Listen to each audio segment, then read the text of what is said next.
Les Éthiopiens réfugiés au Soudan célèbrent le 46e anniversaire du Front populaire de libération du Tigré. Les dirigeants de la région sont en fuite depuis l'offensive menée par le gouvernement fédéral d'Addis Abeba. En Algérie, une trentaine de détenus politiques recouvrent la liberté. Ils ont quitté la prison à la suite de la clémence du président Abdelmadjid Tebboune. Le chef de l'État algérien leur a accordé la grâce présidentielle. Et puis en Birmanie, les manifestants ont rendu hommage dimanche à la première victime de la répression militaire, une jeune épicière devenue une icône de la résistance anti-junte. Ils étaient des milliers à s'être rassemblés à l'occasion.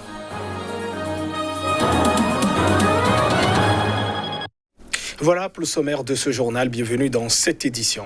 Au Niger, en bref et en image, les électeurs étaient aux unes ce dimanche pour départager Mohamed Bazoum et Mahamadou Ousmane, les deux candidats dans la course pour succéder à Mahamadou Issoufou pour le compte du second tour de cette présidentielle. 7,4 millions d'électeurs sont donc été appelés à voter. Un second tour qui se tient donc environ 2 mois après le premier, le 27 décembre dernier. Mohamed Bazoum, dauphin du président sortant, avait recueilli, selon les résultats officiels, 39,3% des voix. Et son challenger, Mahamadou Ousmane, ancien président du pays, a obtenu 17%. Ce qui se joue donc actuellement dans le pays est historique. Ce sera une alternance démocratique à la tête du pays, a dit l'actuel président Mahamadou Issoufou lorsqu'il a voté. Écoutons-le. L'alternance est en marche. L'alternance pacifique qui a manqué au Niger depuis des décennies va se réaliser. Et je suis fier. Je suis fier d'être le premier président démocratiquement élu de notre histoire à pouvoir passer le relais à un autre président démocratiquement élu. C'est un événement majeur dans la vie politique de notre pays. Je pense que le deuxième tour de l'élection présidentielle sera un scrutin libre et transparent. C'est dire que grâce à leur maturité politique, le Niger est classé en bonne place dans le concert des pays démocratiques.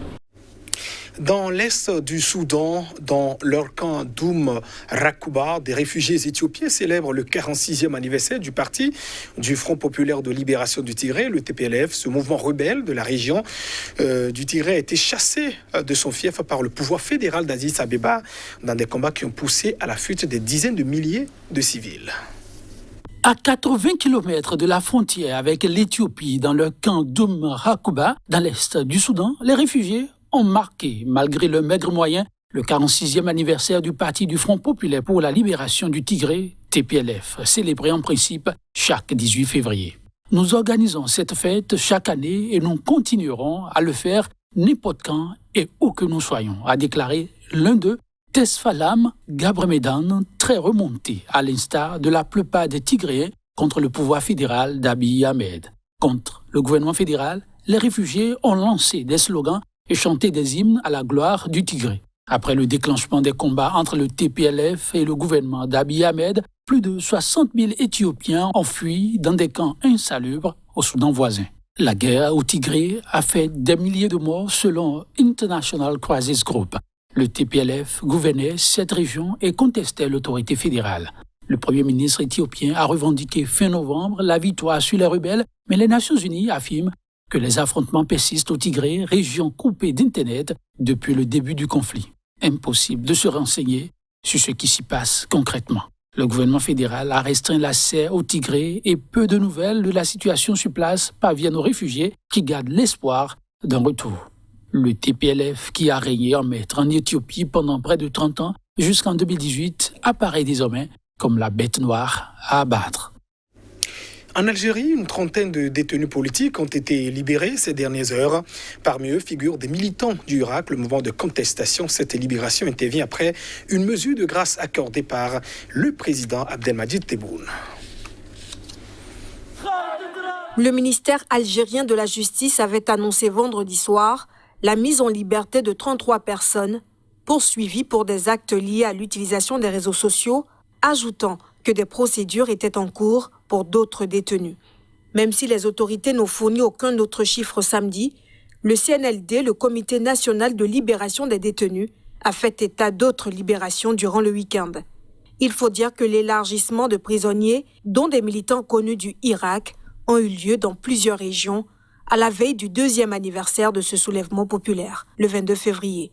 C'est le 18 février que le président algérien Abdelmadjid Tebboune a décrété une série de mesures pour répondre à la crise politique qui ébranle son pays, dont la libération d'une 60aine de détenus d'opinion. Un geste d'apaisement adressé au mouvement de protestation populaire. Selon les derniers chiffres du CNLD, avant ces libérations, quelques 70 personnes étaient détenues en lien avec le Irak ou les libertés individuelles.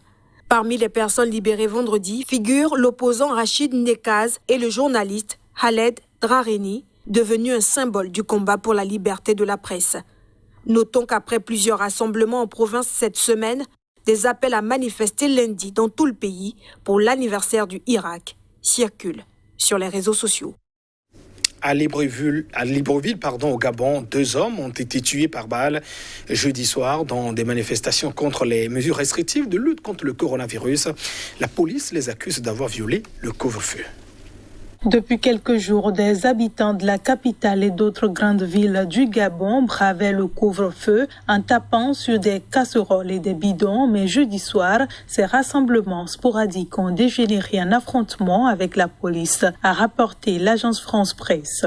Selon le chef de la police nationale, les personnes qui ont dressé les barricades ont accueilli les forces de l'ordre avec des jets de pierre, de cocktails Molotov ou de barres de fer. 2 hommes ont été blessés par balle et n'ont pu être sauvés malgré le transport à l'hôpital, a informé le procureur de la République de Libreville. Le Gabon a rallongé il y a une semaine son couvre-feu, le faisant commencer dès 18h au lieu de 20h et a interdit les entrées et sorties de la capitale vers les provinces afin d'enrayer une hausse inquiétante des cas de Covid-19. Les bars et les discothèques sont fermés depuis près d'1 an et même si un strict confinement lors de la première vague de Covid au printemps a été levé en mai 2020, des secteurs entiers de l'économie et surtout l'économie informelle dont vivent d'innombrables familles sont sinistrées, déclenchant ces récents mouvements de colère.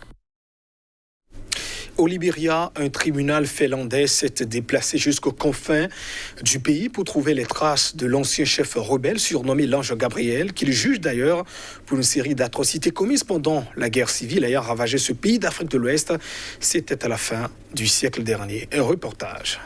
Présents sur le sol libérien, les magistrats finlandais ont visité le village de Kamataum, dans une région montagneuse proche de la frontière sierra-léonaise, à une journée de mauvaise route de la capitale Monrovia. La raison de notre présence ici est de montrer à la cour les endroits où les témoins affirment que des choses affreuses se sont passées, en particulier ce qui ne figure pas encore dans l'acte d'accusation, a déclaré sur place le procureur finlandais Tom Lehtinen, accompagné des autorités locales. Il a précisé que des représentants de la défense faisaient également partie de la délégation. À Kamataum, des habitants ont accusé Djibril Massakoua, surnommé l'Ange Gabriel, d'avoir ordonné d'enfermer des civils, dont des enfants, dans 2 bâtiments avant de les réduire en cendres selon le dossier d'instruction. Au moins 7 femmes ont été violées et tuées dans la même localité, tandis que les cadavres d'autres habitants ont été découpés en morceaux et transformés en nourriture que Massakoua a également mangé selon la même source. Le dossier inclut également des accusations de meurtre et de viol de masse ailleurs, dans la province de Lofa, au nord du pays, et à Monrovia, ainsi que des mises en cause pour esclavage et recrutement d'enfants soldats. Djibril Massakoua, qui est resté dans sa prison en Finlande, où il vit depuis 2008, affirme qu'il était engagé dans des négociations de paix ailleurs, dans la région, à l'époque des atrocités. Surnommé à l'époque l'Ange Gabriel, il encourt la perpétuité pour meurtre, crime de guerre aggravé et crime contre l'humanité aggravé. Crime qu'il est accusé d'avoir commis ou ordonné entre 1999 et 2003. La Birmanie a rendu hommage ce dimanche à la première victime de la répression militaire, une jeune épicière devenue une icône de la résistance anti-junte. À l'occasion, des foules se sont mobilisées pour manifester contre le coup d'État en dépit des violences meurtrières de la veille. Les funérailles de Mai, blessé par balle à la tête et décédé vendredi, ont eu lieu dans la périphérie de Naypyidaw, non loin de la capitale, en présence de plusieurs milliers de personnes. 3 doigts levés en signe de résistance, la foule a scandé « À bas la dictature, nous nous battrons jusqu'à la victoire ». Le drame aura davantage mis tout le pays sous le choc. Où est la justice? Combien de vies doivent être prises avant que le monde réagisse? Pouvait-on lire, entre autres, sur bien des banderoles et pancartes. Et cette escalade des tensions a provoqué de nouvelles condamnations internationales. Près de 3 semaines après le putsch du 1er février, la mobilisation pro-démocratie ne faiblit pas, avec des dizaines de milliers de personnes dans les rues ce dimanche, dans les grandes villes du pays, mais aussi dans des villages reculés. Nous sommes prêts à perdre la vie. Nous nous battrons jusqu'au bout, a assuré un manifestant de 26 ans à Rangoon, la capitale économique. Avant d'ajouter, si nous avons peur, nous ne réussirons pas à renverser la junte. Des protestataires se sont aussi réunis à Mandalay, théâtre la veille de violences les plus meurtrières depuis le coup d'État. Dans cette ville du centre du pays, la police a tiré sur des manifestants venus soutenir des ouvriers en grève sur un chantier naval pour protester contre le putsch. Aung San Suu Kyi, 75 ans, tenu au secret depuis son arrestation, est inculpé pour des motifs non politiques, accusé d'avoir importé illégalement des talkie-walkies et d'avoir violé une loi sur la gestion des catastrophes naturelles. Une audience est prévue le 1er mars prochain. Et puis le président français Emmanuel Macron a proposé vendredi que l'Europe et puis les États-Unis livrent le plus vite possible 13 millions de doses de vaccins à l'Afrique pour que le continent puisse vacciner ses 6,5 millions de soignants. Il intervenait au sommet virtuel du G7. Suivons ici un extrait de ses propos. Si nous, Européens, Américains, nous savons livrer le plus vite possible ces 13 millions de doses, ça vaut énormément. Ça vaut notre crédibilité. Ça représente 0,43% des doses que nous avons commandées. Si nous savons faire ça, alors l'Ouest aura une présence et sera considéré en Afrique. Si nous annonçons des milliards aujourd'hui pour donner des doses dans 6 mois, dans 8 mois, dans 1 an, nos amis africains auront, sous la pression de leur population et à juste titre, acheté des doses aux Chinois, aux Russes ou directement à d'autres laboratoires. Et la force de l'Ouest, des Européens ou des Américains, ce sera un concept, mais pas une réalité. Et donc je pense que c'est une idée très concrète, très importante. Et ce sera tout pour cette édition. Merci de votre attention. Au revoir.